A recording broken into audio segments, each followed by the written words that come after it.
নমস্কার বন্ধুরা, প্রতিমা লাইফস্টাইলের নতুন একটা ভিডিওতে তোমাদের সবাইকে জানাই স্বাগত। তো আজ আমি নিয়ে এলাম একটা সুন্দর রেসিপি, সেটা হচ্ছে এঁচোড় চিংড়ি। আমরা এই সিজনটায় তো এঁচোড় বিভিন্নভাবে খেয়ে থাকি, তো তার মধ্যে এঁচোড় চিংড়ি রেসিপি আমাদের কিন্তু সকলেরই খুবই প্রিয়। তো দেখো, এর জন্য আমি 400 গ্রাম এঁচোড় নিয়েছি এবং নিয়েছি 200 চিংড়ি মাছ। চিংড়ি মাছটা কিন্তু আমি ধুয়ে নিয়েছি, দেখতে পাচ্ছ। তো এবার এঁচোড়টা আমি কেটে নেব। আর অন্যদিকে দেখো, আমি গ্যাস অন করে গ্যাসেতে কড়া বসিয়ে দিয়ে দিলাম জল। তো জলটা একটু গরম হওয়া পর্যন্ত অপেক্ষা করব। তো জলটা একটু গরম হয়ে যাওয়ার পর আমি দিলাম হলুদ গুঁড়ো এবং দিয়ে দিচ্ছি লবণ।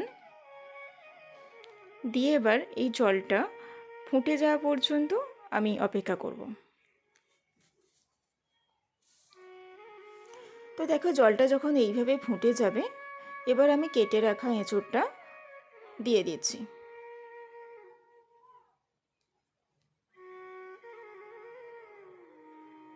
দেখো, এঁচোড়টা আমি এইভাবে সাইজ করে কেটে নিয়েছি, মিডিয়াম সাইজ করে। তো এবার এটা একটা চাপা দিয়ে আমি সেদ্ধ হতে দেব। তো এঁচোড়টা প্রায় আমার 60% সিদ্ধ হয়ে গিয়েছে। তো এইবার আমি এঁচোড়টা তুলে নিচ্ছি। 5 থেকে 6 মিনিট রেখেছিলাম, রেখে তুলে নিচ্ছি। তো তারপর দেখো, আমি কড়াতে দিয়ে দিলাম তেল। দিয়ে এবার একটা মিডিয়াম সাইজ আলু আমি কেটে নিয়েছিলাম, তো সেই আলুটা আমি এবার কড়ার মধ্যে দিয়ে দিলাম। দিয়ে এবার দিচ্ছি অল্প পরিমাণে হলুদ এবং অল্প লবণ। দিয়ে এই আলুটা আমি লাল করে ভেজে নেব। তো দেখো, যখন এইভাবে আলুটা লাল হয়ে ভাজা হয়ে যাবে, তখন আমি আলুটাকে তুলে নিচ্ছি।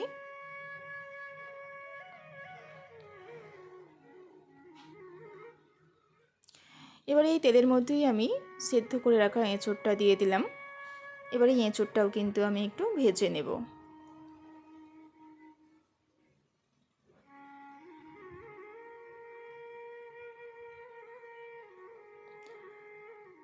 তো এঁচোড়টাও আমি একটু ভেজে নিয়েছি, 3 থেকে 4 মিনিট সময় নিয়ে। তো ভেজে নিয়ে দেখো, এঁচোড়টাও তুলে নিলাম। তো তারপর আমি ধুয়ে রাখা যে চিংড়ি মাছটা আমি নুন হলুদ মাখিয়ে নিয়েছি, নিয়ে সেই চিংড়ি মাছটাকেও এবার ভেজে নিচ্ছি। তো চিংড়ি মাছ কিন্তু ভাজতে বেশিক্ষণ সময় লাগে না। মিডিয়াম ফ্লেমে আমি চিংড়ি মাছটাকে ভেজে নিচ্ছি। দেখো, যখন চিংড়ি মাছের কালারটা এরকম লাল হয়ে যাবে, তখন চিংড়ি মাছটাকে আমি তুলে নিচ্ছি।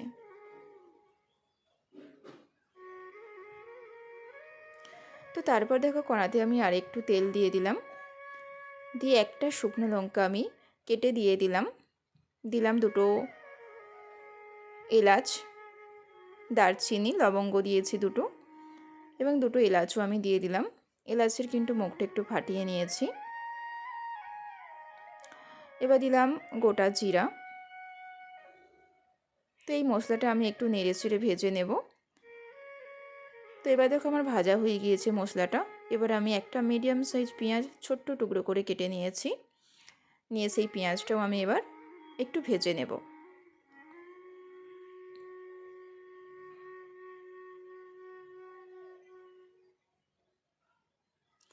তো এবার দেখো, আমি দিয়ে দিলাম আদা এবং রসুন বাটা।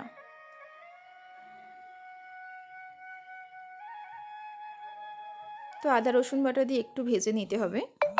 তারপর দেখো, একটা মিডিয়াম সাইজ টমেটো আমি বেটে নিয়েছি, তো দিয়ে দিলাম সেই টমেটো বাটা। দিয়ে এবার কিছুক্ষণ নেড়ে চেড়ে ভালো করে ভেজে নেব। তারপর দেখো, দিলাম আমি হলুদ গুঁড়ো, লঙ্কা গুঁড়ো,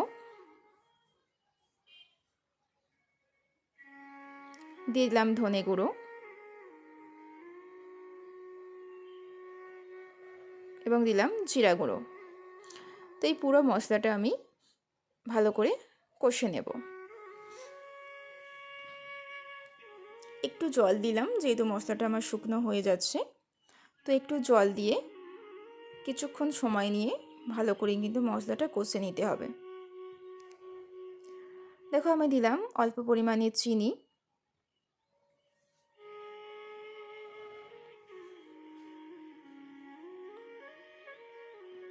দেখো মশলাটা যখন এইভাবে কষা হয়ে যাবে তখন আমি ভেজে রাখা আলু এবং এঁচোড়টা দিয়ে দিলাম। তো আলু এবং এঁচোড়টা দিয়ে যেহেতু আমার শুকনো হয়ে যাচ্ছে, আমি একটু জল অ্যাড করছি। তো এবার কিছুক্ষণ ধরে কিন্তু এটা ভালো করে কষে নিতে হবে।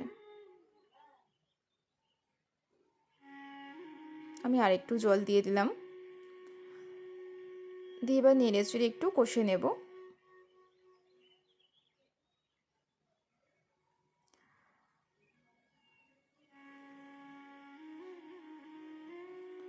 দিয়ে দিচ্ছি স্বাদ মতো লবণ।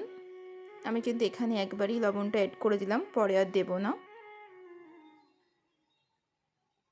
দিয়ে একটু নেড়েচেড়ে নিচ্ছি। এবার দেখো চাপা দিয়ে আমি 2 থেকে 3 মিনিট রেখে দেব।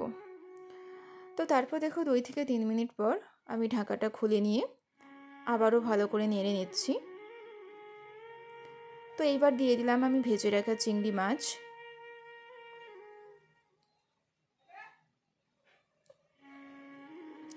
তো এবার দেখো আমি জল দিয়ে দিচ্ছি পরিমাণ মতো।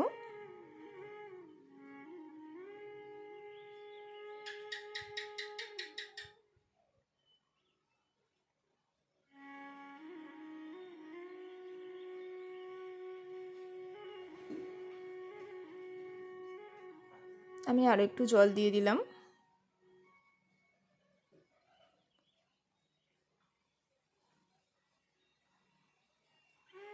দিয়ে এবার ঢাকা দিয়ে এটাকে সেদ্ধ হতে দেব। তো তারপর দেখো আলু একটা সেদ্ধ হয়ে গিয়েছে আমার কিন্তু ভালোভাবে। এবার দিয়ে দিচ্ছি গরম মশলা গুঁড়ো। গরম মশলা গুঁড়ো দিয়ে একটু নেড়ে চেড়ে দিতে হবে।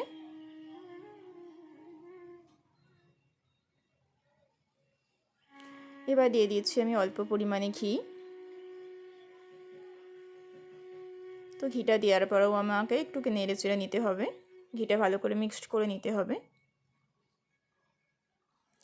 তো ঘিটা দেওয়ার পর দেখো আমি একটু ফুটতে দেব।